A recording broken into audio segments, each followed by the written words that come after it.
Hello and welcome to the Boys Upstairs show. Today is week 7. We have a special guest, Ahmed, on the call, coming in from Virginia. Say what's up.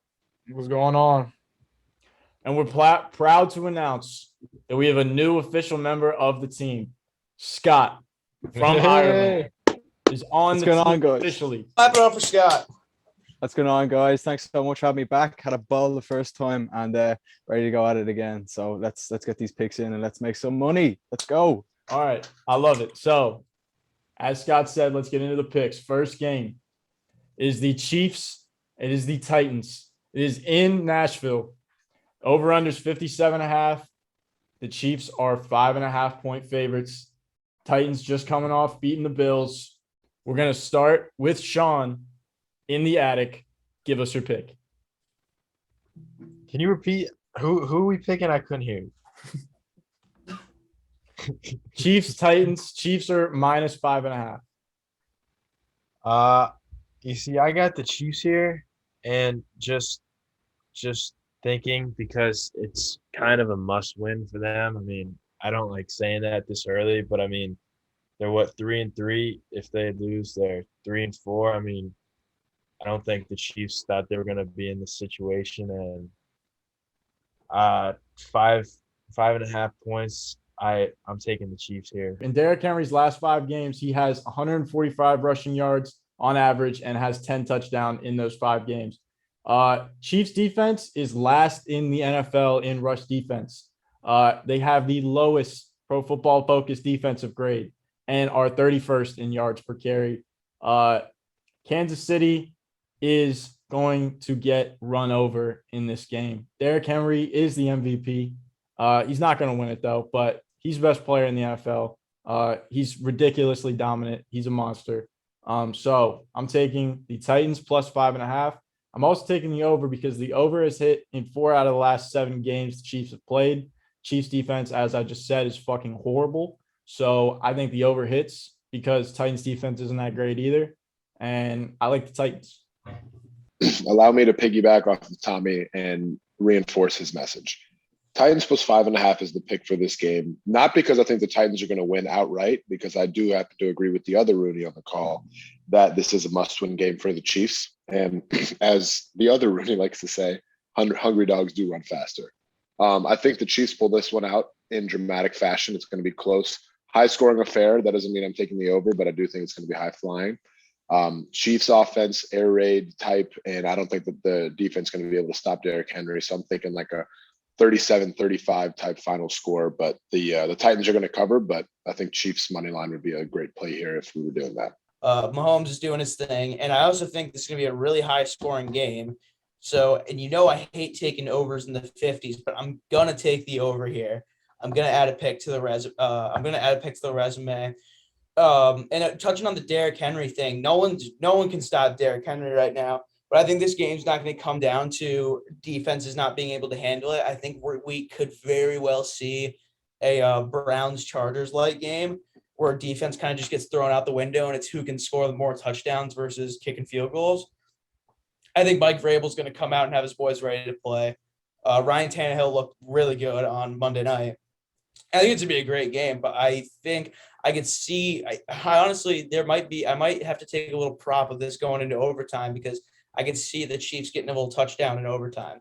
But I think Derrick Henry is going to be a big problem. He's probably going to rush for 100 yards. He's probably going to get a touchdown or 2. But I think the Chiefs offense is going to outlast him in this game. Anytime I watch Daniel Sorensen, that man's in la la land. I mean, he's got his head one way and the receiver is already gone. He's in the end zone. It's done. Like it's game He's over. a Mormon. It's because he's a Mormon. Oh, man, I don't know what he is, but whatever he's doing, it's not working. And this defense needs to sort it out. Tyrann Mathieu is a glue that holds that defense together. And when Chris Jones is out, they've no pass rush whatsoever.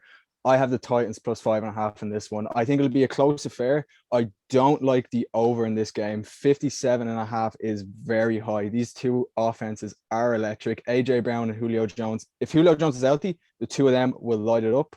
Derrick Henry, he's popping off at the moment, but I think we'll see Henry really take full action in the third quarter, and I think he just will run right all over the Chiefs. So yeah, I'm rolling with the Titans on this one, and I like them. I'm gonna go ahead and take the Titans plus 5.5 just because All right, the Chiefs are not the Chiefs they were last year. Obviously, everybody can see that. I mean, they're not being taken serious right now.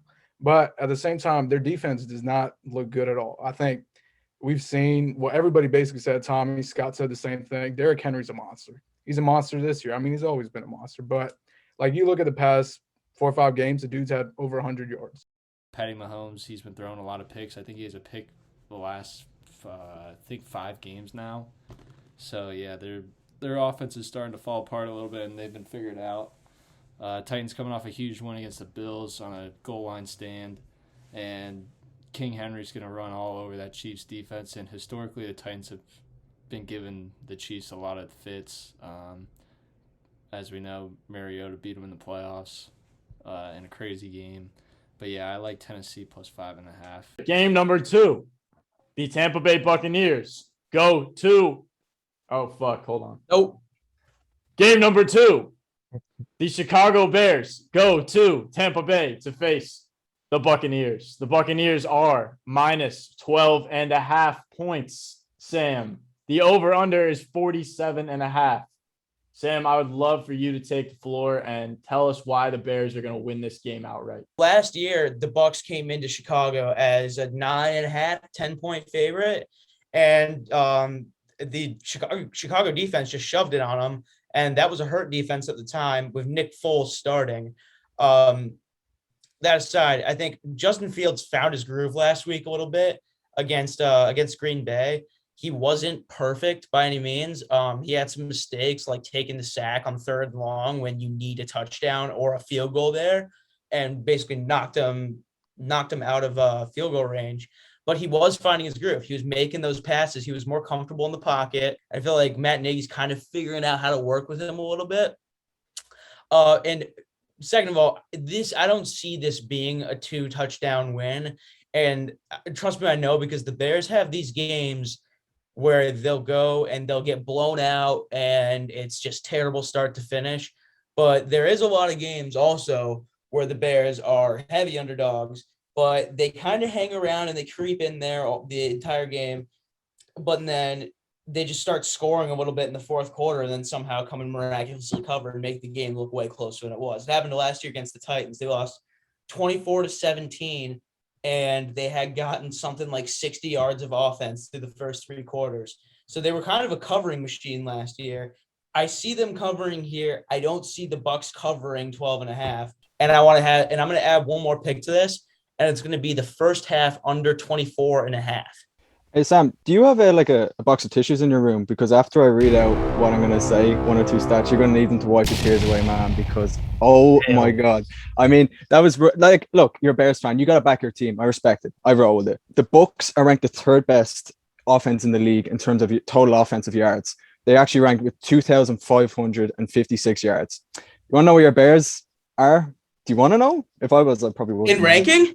In ranking. It's bad. It's dead last, man. It's dead last. This isn't a stats game. This is not a stats game. I don't want to be a stat guy. I hate those stat guys. They bore me. But so even the listeners can kind of see where the 2 scales are of the 2 teams, man. I mean, we got a very, very, very good offense with Fournette now, who's just coming off a game where he's got 2 touchdowns, and that kind of Bucs run game was a bit weird. It was like, is it Ronald Jones? Is it Fournette? Fournette is the runner there. I am adamant that the Bucs are going to win this one. And I'm sorry, Sam, man, I don't want to go in at you, but I got to go in at you. I got to toast these Bears because Aaron Rodgers still owns you. I mean, Aaron Rodgers is an asshole. Aaron Rodgers, asshole. Man, no need he for single-handedly took down that franchise with that one comment. Bears fans in the stand, I would have left. I would have gone, you know what, this dude, yeah, it's game over. I think Brady will own you. We're 3-3. We have the same record as the Kansas City Chiefs. I know. And he wants to go out and he scores 1 touchdown, beats the Bears by 10, which he's been doing his whole life. And he goes and yells at our crowd that he fucking owns us, whatever. We know that. What was your initial? Telling us anything new?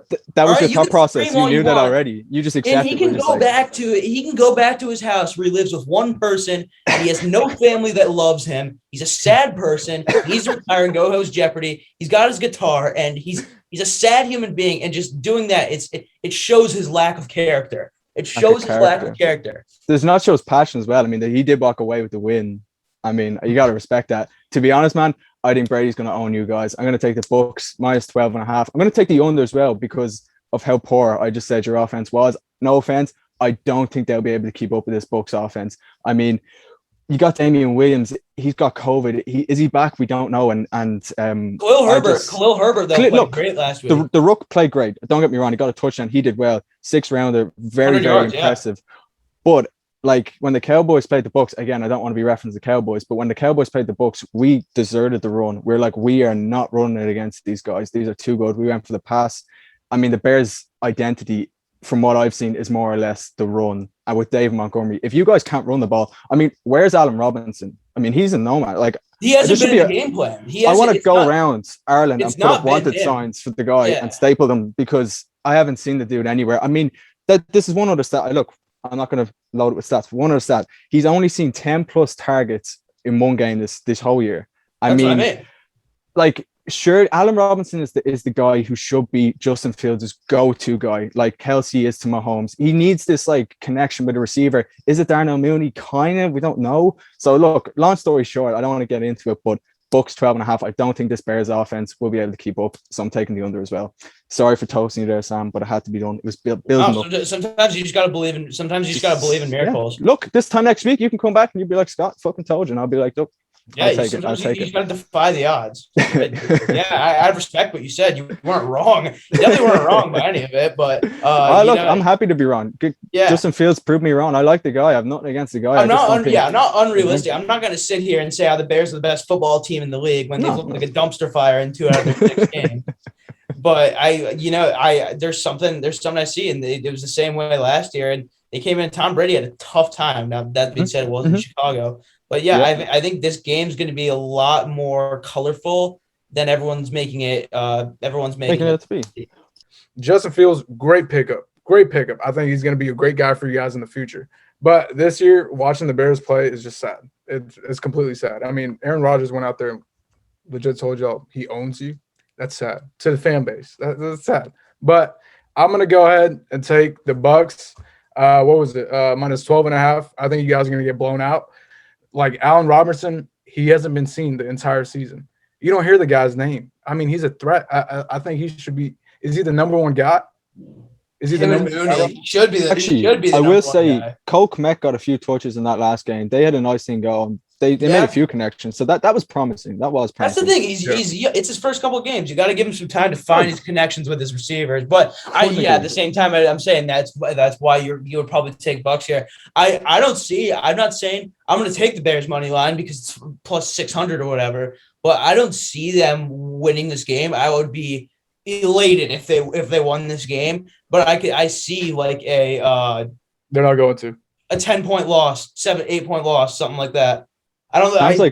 Sounds like Rocky Balboa dodging these punches here. He's just like, nope, Bears, Bears W. Just going for him. allow me to tag in for Sam and take some of the punches for him. And no, I will not be venturing some of my hard-earned dollars on a Bears money line play, but 12.5 is one of those spreads that Sam was talking about earlier that's just insane for this weekend. Like we got some 14.5 points, some 16.5 point spreads, and the 12.5 point, like compared to those, is like, that's actually not that much. That's a lot of points.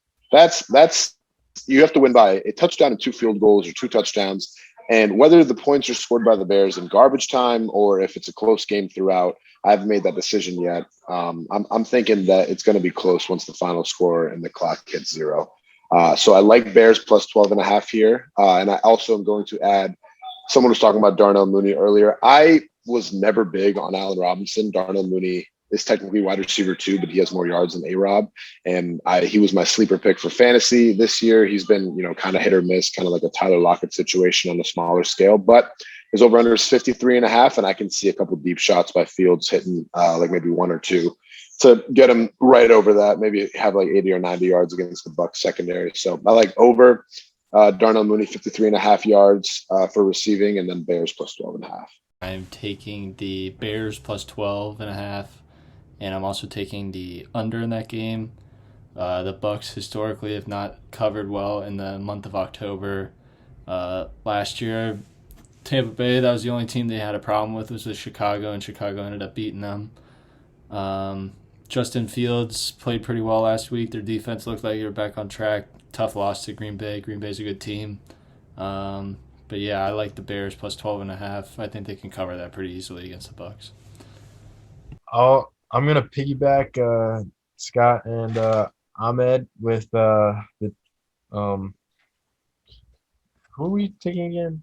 We're just going Bucs all out, man. We're going Bucs all out. Bucks. Yeah. All right, the Bucs. Yeah, I just looked at the stat lines for the Bears last couple games, and they haven't scored above 20 in one game, which, I mean, I'm not picking an over-under here, but if they're going against the Bucs offense, which is explosive with Evans, AB, Godwin, Fournette, I mean, like they're scoring every drive, and I just don't think the Bears can keep up. So I'm gonna pick the Bucs here under 12.5.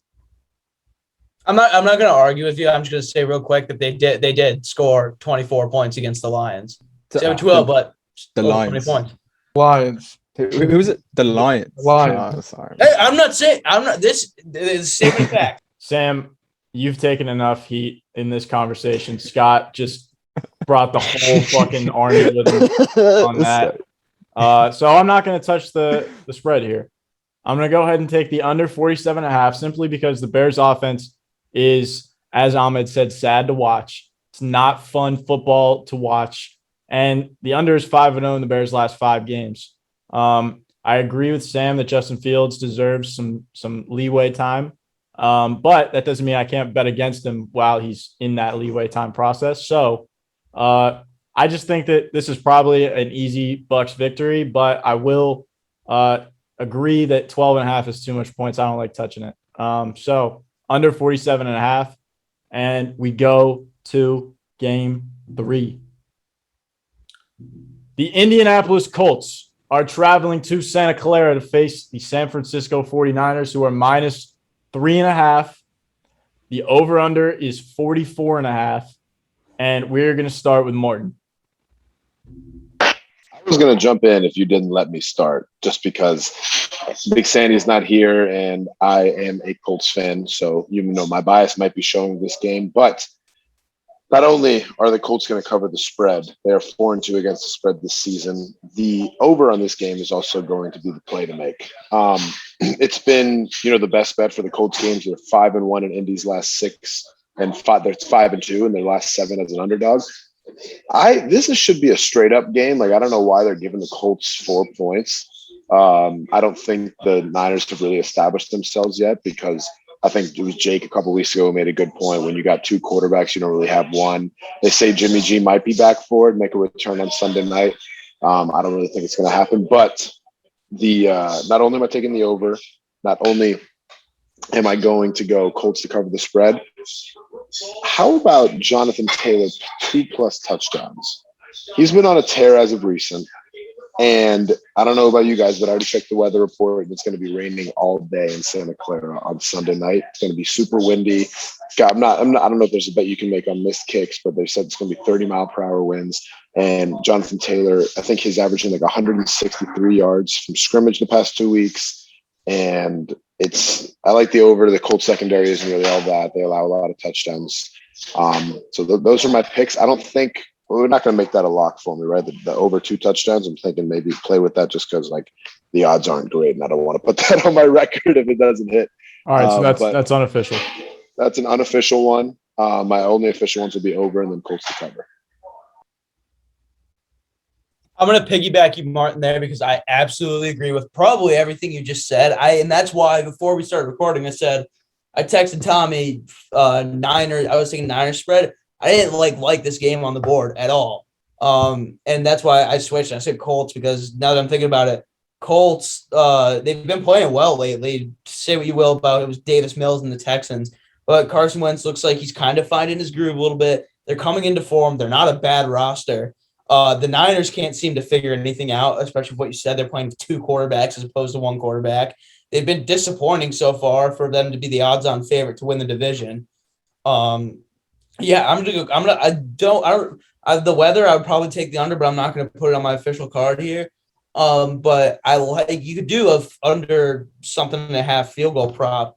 I might do that, especially if it's raining.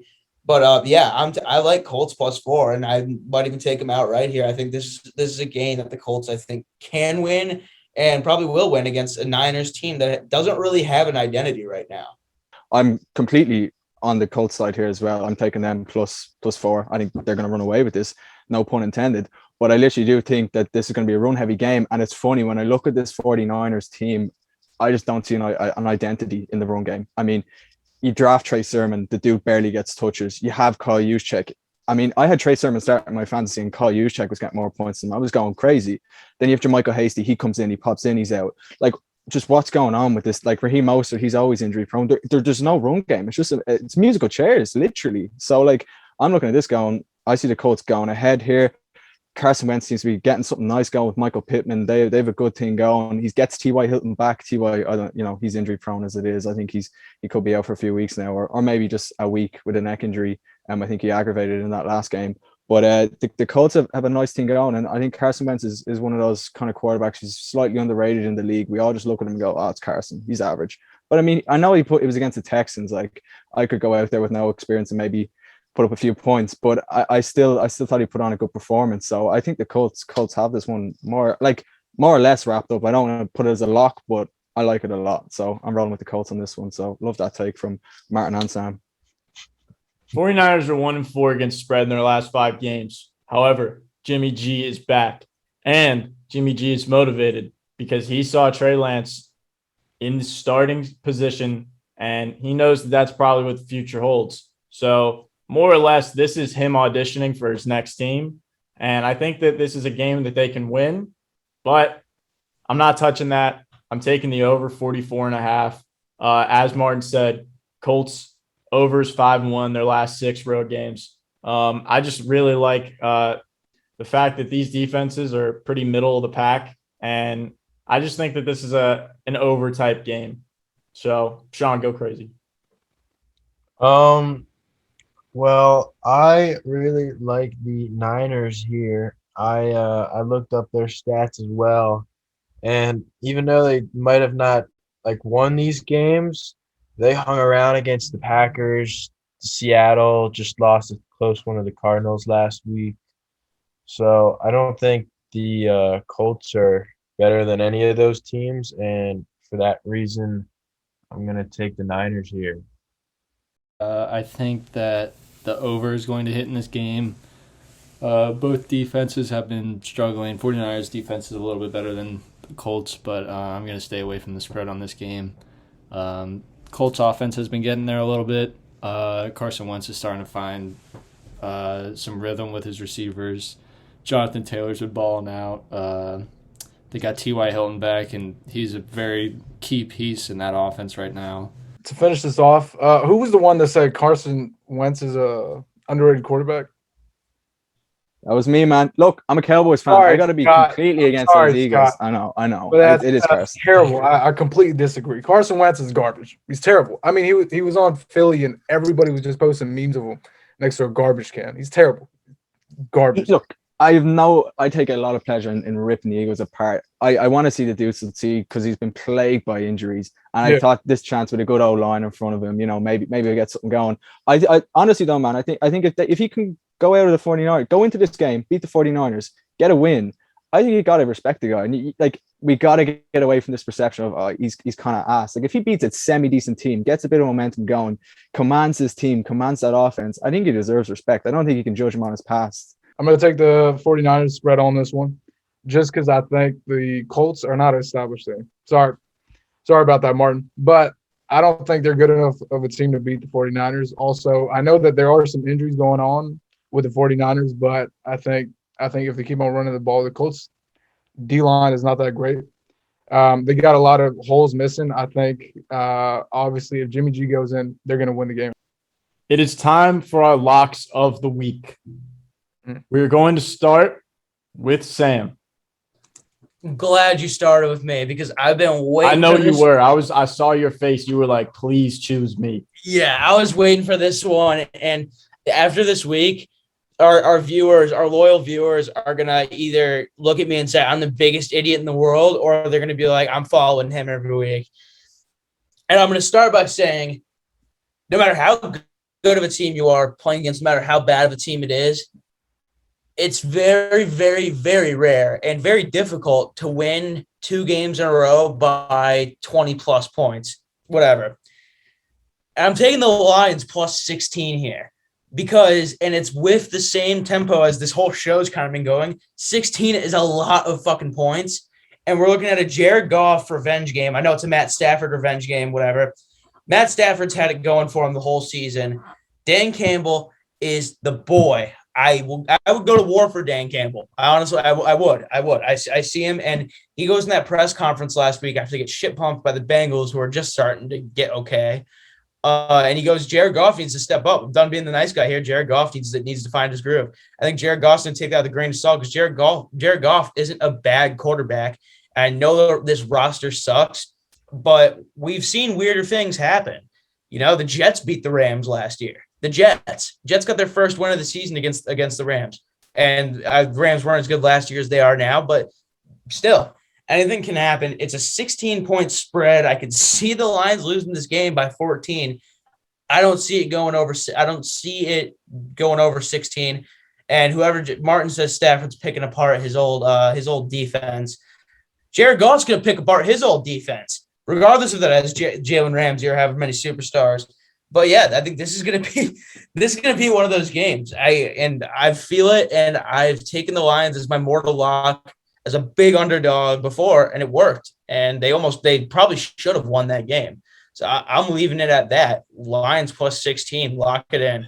See, you're trying to present this duality of like Stafford coming back and picking apart his defense. So that means, Goff is going to do the same. No, that's not how. That's not what I'm trying to say. That's not how this shebang works. Okay, the Rams defense is not even on the same level as the Lions defense. No, it's not. Stafford's not on the same level as Goff. Yeah, this is going to be a great game to watch, and I don't know what I only know one thing to expect. And if the Rams can't win by 17, then maybe they're fraud.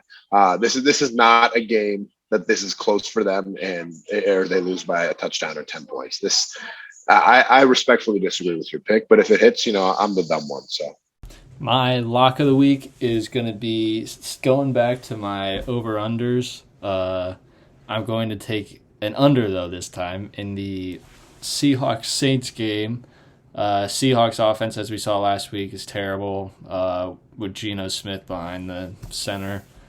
And they got no running back right now. I think Chris Carson got added to the IR, so it's a tough loss there. But Alex Collins balled out, but again, he's hurt too. I really like the under in this game because Saints offense hasn't really shown much since that Week 1 win against Green Bay, and their defense too has been pretty stout. Seahawks defense, they're still a little bit skeptical, but they're coming back a little bit strong. They were able to hold off the Steelers pretty well in that second half. Then realistically, I think that game would end in a tie if it weren't for TJ Watt, but my lock of the week is under 43 Seahawks Saints. Washington football team at Green Bay Packers. I mean, they're going to Lambeau Field. They're coming off another loss against another heavyweight top franchise. I mean, I just think -8.5 for the Packers. I think they're going to steamroll the Washington football team. I just don't see there's any way Taylor Heineke in this offense can possibly keep up with the Packers that are just red hot. They are scorching. I mean, the first week they came out, got blown the fuck out by the Saints. Jameis Winston, I don't know. It looks like I don't know who his receivers were, like Deontay Harris or whoever it was. He looked like Jerry Rice, his receivers. They were just gone. They torched them. And then Packers come in and they win a lot on the trot. Like, they are in seriously good form. Washington football team, I mean, I'm not taking them seriously in this game, so I'm completely rolling with the Packers in this one, -8.5. Get the lock, clip it in, throw the key away. This one is dusted. Staying on this lovely game, Scott. I love that blown de Fook out. I don't know how to spell it. I tried to as best as I could, but I'm going to stay with this game, and I'm going to take the under. I do think the Packers will win this game by a commanding fashion, but that could also be what is it again? 49.5. 49. That's 7 touchdowns. Say the Pack win like 30-17, or like maybe something like 28-20. Like, I think 7 touchdowns is a lot to be scored in this game, especially the football team coming into Lambeau Field. And allegedly I'm back. My lock hit last week, and it wasn't by any means too obvious to everybody. So if I'm back. We'll see. But yeah, Packers football team under 49 points. All right, so I completely disagree. I got to rep my city on this one. I think Washington is going to cover the +8. I think everybody's been sleeping on Washington. Now the thing with the Saints, terrible game. There was something going on with the organization. You're watching these games every week in, week. Washington has a chance. They have a chance to win games. They've been in close games. I don't think they're going to get blown out. I mean, a lot of people think the Packers are going to go ahead and blow out Washington, but I don't think that's going to happen. I got to rep my city on this. But for the lock of this week, I'm going to go ahead with -3 for Carolina versus the Giants. I think Giants are awful, terrible, god awful. I mean, they had that one win where they went into overtime, and then Saquon, I think, ended up scoring a touchdown. I think the lock of this week is Carolina. I think Sam Darnold has a lot to prove with this game, and I think he's going to go off. He's not going to let the Giants beat him. The Giants are sorry. They're a sorry team. All right, so I got a couple things to say. What's up? Ahmed mentioned a few times in his take that he wants to rep his home city. Fun fact, this is kind of a betting show. Ahmed decided last year when the Washington football team was playing the Tampa Bay Buccaneers in Washington, D.C., that he was going to bet on the Tampa Bay Buccaneers. So big home city guy. Hey. He loves the team when it counts. We got to bring that up. And you talk shit to me about the Bears, and you go and say whatever that is.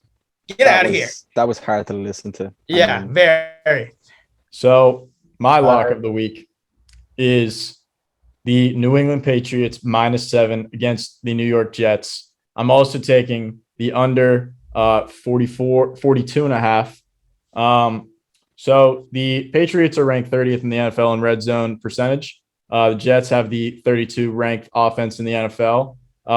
Jets also have the 8th ranked defense in yards per play. Jets defense is not bad.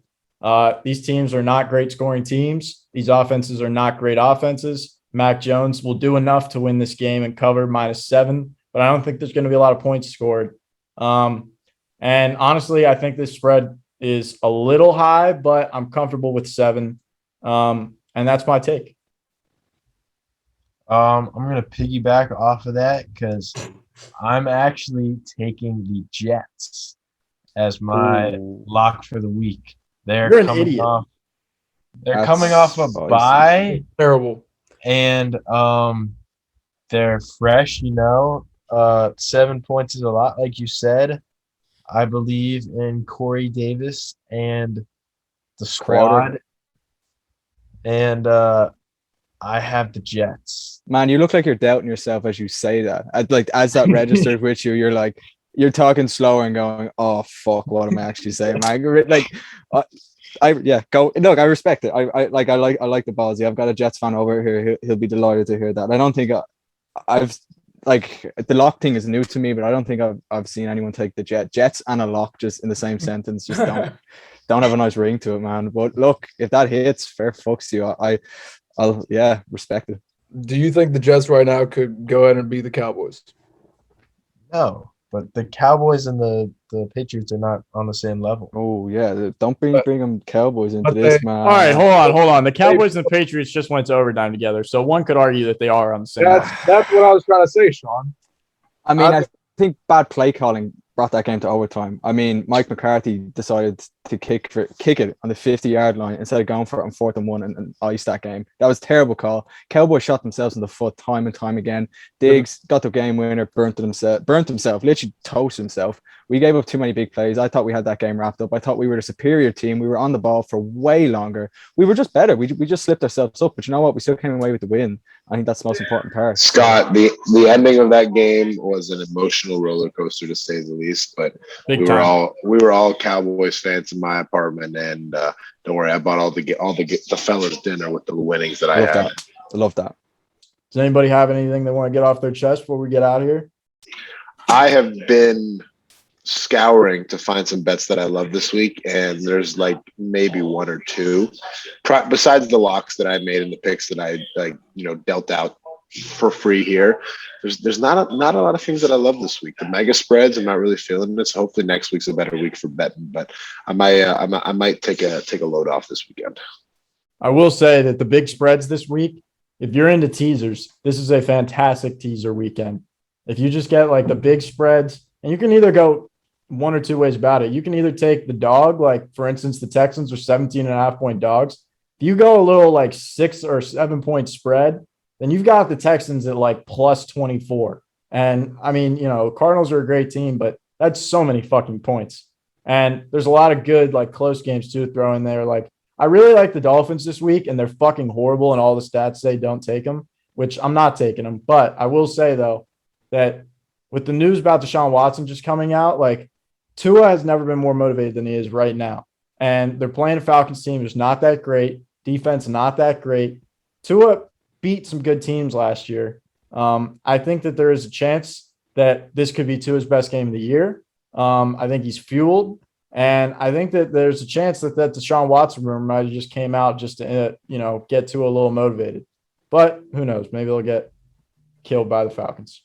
Anybody else? As well, though. I think Jalen Waddle will benefit from that as well. Waddle's been doing really well to kind of assert himself as the number one wide out there, and he's done that in the past few games. He had a monster game in it last week, so I like that. I think question for you boys though, honestly, like if Miami do go ahead and pick up Deshaun, do you take them seriously as contenders, or is the damage already done and is it just like rebuild mode for next year? Too much is damaged. They're not going to be contenders. The thing is, like, we don't know what type of shape he's in. Like, allegedly, he's been working out on his own time and not like participating in practice. But I mean, he is technically allowed to play because the cases are still, or the investigations are still ongoing.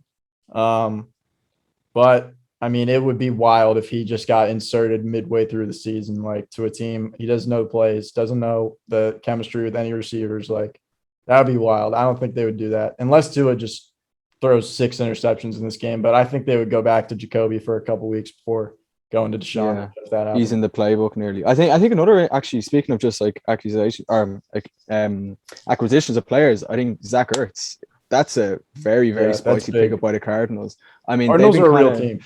They're legit. I mean, Max Williams, he was looking like a top 10 tight end before he got injured. And then I like him a lot. I was big on that guy. And then, like next up, it's the Cardinals are playing to win now. Like they want to win now. And I think by going out and getting up Zach Ertz and just going for it, I love that. Like I love that ambition. Let's win it now. Fuck the future, fuck the past. Let's win now. And that's what they're going for. And I think he'll fit in like very elegantly in that offense. It's a sexy offense. I mean, they'd Rondell Moore in the backfield. That guy is like a gadget.